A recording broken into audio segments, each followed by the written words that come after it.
podcast. I'm your host, Mari Riesberg. Over the past several years, I've combined my degrees in acting and somatic psychology to share my sustaining creativity techniques with performers, and now I've decided to share it with a bigger audience that includes you. I believe we are all creative, and this podcast is all about that. I'll be interviewing people from all backgrounds, ages, and creativity experiences to share just how creative we all are. Today, I'll be chatting with Heather Ungarten, a DevOps engineer, singer, songwriter, and mother in the Metro Detroit area. She has been a member of the Broadway Union Actors Equity Association since 2001. Prior to her career in the software industry, she performed professionally for Disney Entertainment in Orlando, Florida, and in Tokyo, Japan. Please enjoy Heather Ungarten.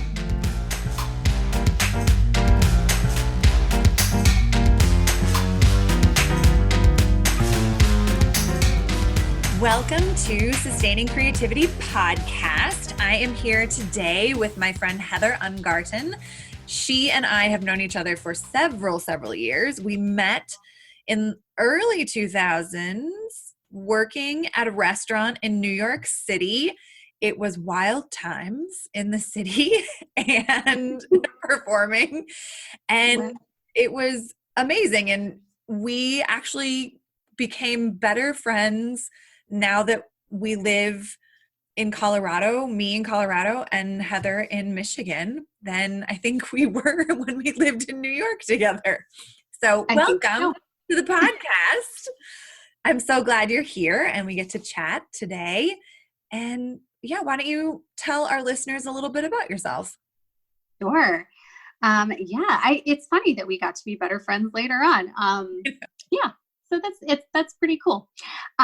So I am currently a software engineer, but I've traveled through many careers to get here, and I do love what I do now. So that is awesome. But I started out as an actress, singer, dancer, and I did that for several years professionally before I moved to Michigan. And when I got to Michigan, there wasn't a huge market for being able to support yourself in the theater arts. So I just kind of started looking around at other careers, and I ended up going back to school and getting my bachelor's in legal studies with the intention of being a paralegal for the rest of my life, or possibly going into law as an attorney.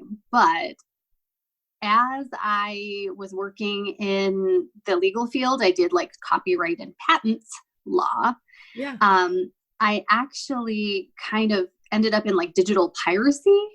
And that kind of drove me into the digital world, where I ended up taking a lot of classes in software engineering and went on to get a post-bachelor certificate in that. Nice. So, it's been a journey. It has. But I love where I am now. I love the company I work for. It is about creating awesome products, and I love the role that I have. I love the team that I have, and I'm in a position now where I just feel so, I wouldn't say like complacent or comfortable. Like comfortable is a word, comfortable where I could be who I am and bring what I have to the table safely. So, which is just a cool place for me to be. So, Amazing. And you also have 2 kids, and you're a mom extraordinaire. I am. So I have a son from a marriage where I actually got divorced about a decade ago, which oh my gosh, that seems like a long time, right? Yeah. I had my son, and he's from that marriage, and I have always wanted another child. I actually wanted like 7 kids, but now I've come to my senses. That's a lot of work, and anyone who does have 7 children, I just props to you, because it's amazing. I don't think I have that kind of energy anymore. But I have always, always, always wanted at least one more child. And so a couple years ago, I decided to become they call it single mom by choice. So I went that route and got a sperm donor and did all of that. And now I have two. So, and I really enjoy my life that way. It's really fantastic.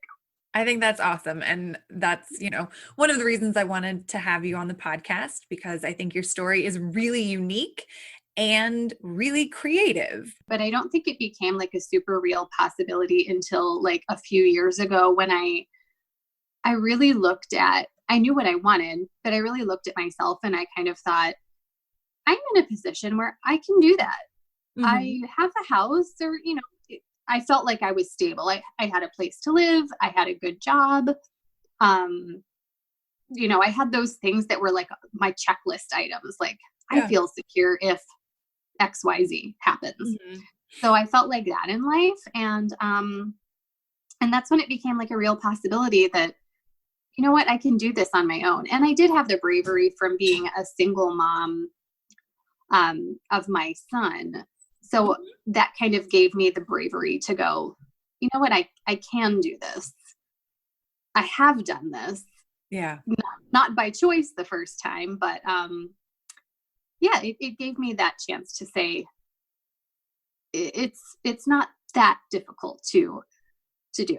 Parenting is not always easy. I won't say that, but but I wouldn't say it's that much more difficult to be a single parent by choice. You just have to make kind of decisions about like your support system and, having childcare, things like that. Mm-hmm. Makes sense. Sounds like you have a very creative mind to put all those pieces together. And so what do you, like, when you think about creativity, what does it mean to be creative to you? Let's see. So what it means to be creative to me, I think it means constructing your life the way that you envision it to be.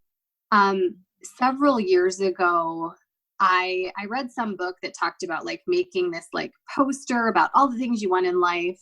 And I loved the idea of like sending out into the universe the things you want and having them come back to you. Mm-hmm. And I don't even know if I fully believed it, but I made the poster, but I literally wrote out the income I wanted. I had that I would like a baby, and I had a picture of a little girl and I got a little girl. So, and I had listed a lot of other things on there. But that was my way of creating the life that I wanted most. So, I think creativity to me was kind of that, being able to like see what you want and, take the steps to make it happen. Mm-hmm. Obviously I was proactive about those things that I wanted. It wasn't like I just made the poster and like magically things occurred. Right. I made plans and I focused on those things. So yeah, but it sounds like you allowed yourself to dream a bit and create what life you wanted, and then figured out the steps to get you from point A to point B. Yes. And I think it's a challenge to let yourself dream. Mm-hmm. It's not always easy to just sit down and go like, if I could have anything, what would it be? Right. Yikes. So how are you challenged by creativity, and what do you do when you bump up against those challenges? Well, let's see. So sometimes if I'm having a creative block, mm-hmm. it's just a matter of walking away and saying, okay, I'm not going to do this right now. I am going to do something else. I am just going to focus on something else until that creativity comes back to me. Songwriting is something that I've kind of put on the back burner. Mm. For a little while there, I would just sit down and write a song and I'd be like, oh my gosh, I wrote it in 30 minutes. It's good.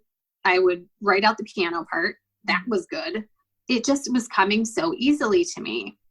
And I think some of it is like the circumstances of your life, like that makes it easy. Mm-hmm. The circumstances of my life changed a bit. And Yeah. suddenly it was hard to have inspiration. Like the thing that it was a person. I had a person who was kind of my muse, and that person was no longer in my life. And I was like, ooh, I don't have a muse anymore. Like, what do I do? And so it became really tough to like write songs. All my songs were like these like vengeful love songs. Mm-hmm. Right. So that became a challenge. And I kind of just went, I don't have to write songs right now. I'm just going to put that on the back burner. And songs have come to my mind, nothing that I've been like wanting to record or anything like that. But yeah, I think that's kind of how I handle things. I don't think that approach would work for my job if I can't just put things on the back burner. So Yeah. in a situation where it's like work and I need to be creative for some reason, and I can't procrastinate or wait, then I really just try to find ways to take the pressure off. Like if I can get rid of the deadline and just kind of like make it seem more fun, Yeah. I will do that. If I can try to turn it into a game, I think just the more that you practice, Mm-hmm. just thinking about things and being artistic and being silly, even just come up with a silly idea. It doesn't have to be right. It can just be crazy. And the more that you practice that, I think the easier that it gets. Yeah, I love that idea of giving yourself freedom or permission to play with it or be a little wacky or a little silly or ask your 11-year-old what they might do and see how creative the answer is that they give you. That idea, what happens when you invite play into a challenge or into a problem? Mm-hmm. What results arise? Yes. Yep. I do. I think that playfulness, and especially if you can tap into like a kid's brain or try to think, even just if you don't have access to like a child to ask, just trying to like think like a child. I think sometimes that helps me too, just to like go, okay, I'm thinking so inside this box right now. How do I get out of it?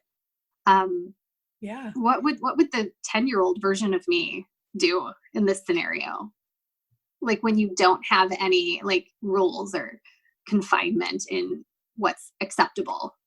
Absolutely. You Yeah. mentioned previously having a muse and no longer having the muse. And I'm curious, do you have anyone, or is there someone, or are there things that inspire you these days? I don't know that there is a specific person, but I am inspired by people in general. Mm-hmm. Um, I when I first was like getting more into the technology world, I found myself on Instagram, and there was actually a great community of women in technology. There was someone who was in like big data. There was someone who was in like programming that I followed. There were just a lot of women that I started to follow in social media that helped me to feel cooler about like the choices that I was making, my career path, things like that. And just seeing them have ideas and being like that girl boss kind of thing where I'm more of a follower kind of person. I don't see maybe I'm a leader, I don't know, but I don't see myself as a leader. I see myself as an inspirer. I like to inspire other people and tell them, hey, these are strengths that you have. Yeah. You should go with that. So I love to inspire people. Yeah, it's always good to find the people who inspire you, who give you creative ideas, or the push you to expand your idea of what's possible. Yes, definitely. I think that helped me out a lot. Yeah. In the world of technology, I think not being of the engineering world or computer engineer technology world, I guess I have a lot of curiosity of how does it attract really creative thinkers, or do you feel that you have to, like, it's something you have to work on in that field, or do you? There is definitely creativity involved in software engineering. There are, in programming, there are all these different languages that you can write in. There's so many different ways of doing something. And there are out of the box ways of doing things, like just do it the standard way. But the people that I've worked with have always shown me a different or new way to do something, because technology is always changing. And you have to kind of stay with the education part of your job. Like, I'm always taking some sort of class or learning some new technology that just came out, or maybe it came out 5 years ago, but we're just getting around to learning it or something like that. So I'm always learning something new. You're always trying something new. And you're always talking to someone who has a different approach or has an idea for a different way of accomplishing your goal. And especially once you're using many different technologies, if you're kind of taking lots of little pieces and putting them together, there are many, many ways you can put them together, or different choices you can make to put them together. And I mean, if you think about programming, like taking like Legos and building a bridge from one thing to another, you can use many different colors. You can use many different styles. Like, all you need to do is make a bridge. And maybe you have some rules around it, like it has to be able to support this weight or something like that. But really, once you know your parameters that you're trying to accomplish your task, you have many different ways of getting there. So yeah, I think the people that I'm surrounded by are very intelligent and interesting and super creative, because they find ways to accomplish a technology goal that I wouldn't necessarily think of. And sometimes that's me. Sometimes I get to be that person that has a creative idea. So what's your earliest memory of creativity? My earliest memory of being creative would be dancing. So I grew up, I probably was like 4 or 5 when I started taking ballet and tap lessons. And I fell in love with dancing. It came so naturally to me. I didn't really even have to work that hard at it as a little, I remember being a little kid and certain tap steps and things, like, I didn't understand why anybody else thought that was hard, because my feet just did it. I didn't know why. So I think that was probably my first creative experience, was just, I could do so many great things as a tiny little human dancing. And as soon as you put like a video camera on me, I just became like an MTV rock star. And yeah, I had a lot of stage presence. I was passionate about really only that. I think I was probably 18 before I even had other interests. Like, I was just like zoned on singing, dancing, musical theater, all of those things. So yeah. Yeah, it's always fun to hear people's earliest memories of being creative, or just the experience of creativity in their life that they remember. Yeah. Yeah. Everything was really ballet and dance. And I think even in school, I remember not listening to anything the teachers were saying because I was drawing stages with little twirling ballerinas on the stage, dancing around. I didn't care about all the other things. It was just that. Oh, and I think I also wanted to be an astronaut maybe for 5 minutes. So I think maybe drawing some spaceships, but mostly ballerinas. Ballerinas and dancers. Yeah. Yep.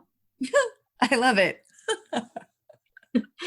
Well, I've been asking everyone a couple of questions to hear different answers from. And so, what's an everyday issue that in your life that you used creativity to solve? I think parenting. Yeah. Parenting is my everyday issue.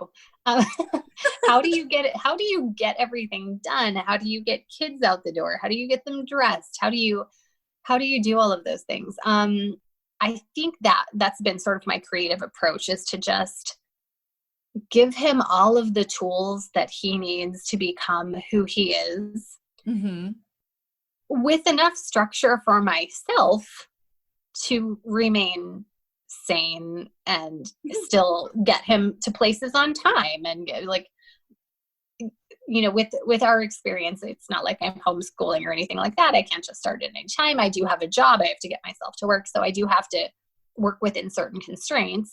Yeah. But I've tried to let him kind of navigate his own path in life, and just kind of see where he goes and be supportive of what he wants to do, and maybe present him with many options. You have to find your path in life. I try to listen and follow my child's lead, to not to try to control everything, but just to try and be there to help him on his path. Well, yeah, whatever it is. And I think, creativity isn't just performing, it's the everyday decisions we have to make. Yep. It's getting creative about, like you and I have talked about your staycation, your Disney staycation you just did with your family. And that was so fun. And he had such a great time this whole week. We made Disney recipes. We pretended we were at Epcot eating like ham and cheese croissants in Paris, which is like one of our things we always do. And we had a week of pretending. Everything was just solid pretending.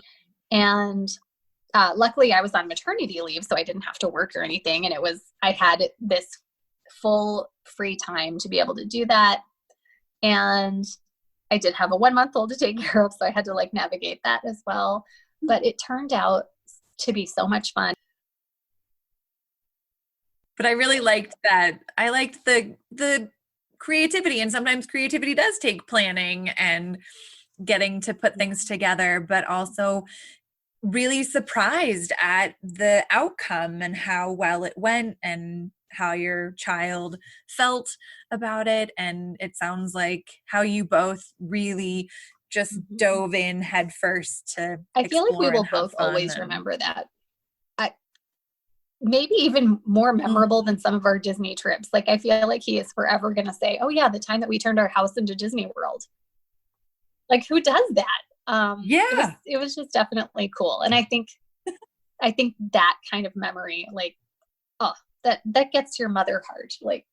I want to create those kind of memories for my kids where they look back and they're like, hey, mom did an awesome job. Yeah, exactly.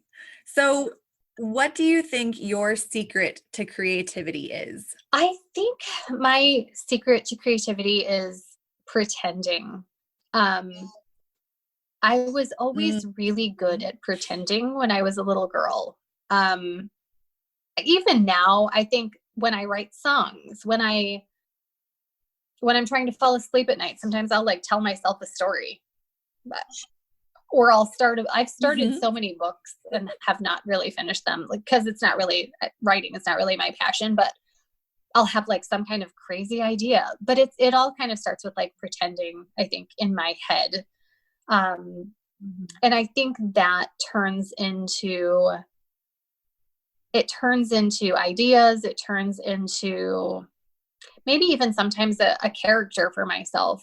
When I first went into software engineering, I really didn't see myself as a software engineer. And I definitely had to do a little pretending I had to use my acting skills and pretend that I was a software engineer, and until I believed that I really could do it. I think even in the legal field, because, a career change is not something that is easy. I don't think for anybody. I don't think it's easy to change careers. And so I kind of went with that fake it till you make it kind of approach. Not that it wasn't so much that I needed to fake it, because I had gone to school and I had studied and I gained the skills I needed, which goes into that planning part you were talking about. Yeah. I did plan. I planned. But then it came time to put all of that into action and to be brave and to do something different than I normally would. And that was the part where I had to pretend and just get myself to believe that it was possible. So pretending. So that pretending, get really creative until you really believe it. I love it. I think that's awesome. Well, thank you so much for being willing to chat with me today. And if people wanted to know more about the things that you're up to, or if you want to share what else you're up to these days, so I have a couple of websites. One of my sites, which is mostly for music, is High Def Creations. It's HIDEF creations.com. So that one, if you have any interest in music now or in the future, you'll find like my YouTube channel and things like that. Because obviously I'm a singer at heart, and I'm going to probably keep singing and playing the piano forever. Yes. Oh, good. So that is one website. And I actually just started another website. It hasn't even gone live yet, but I'm sure it will sometime in the next month. It's called momversuswild.com. But it is basically going to be a blog about being a single mother by choice, being the approach I have to motherhood is not to complain about my kids. And you really will never find me ever complaining about my kids, because even if they're having a challenging day, I see that as just part of life. And hey, you work with it and you find a way. So I have like sort of a really positive approach towards parenting. And so I think that will be something that I share on the blog. I'm excited to launch that. Yeah, I'm excited to read it and follow you and hear all about it. But thank you so much. It's so good to see you, even though it's virtually right now. And I hope that we can be in the same state and same place sometime. Soon. We'll all be in rooms together again. Yes. Yeah. But it's really good to see you. And thank you so much.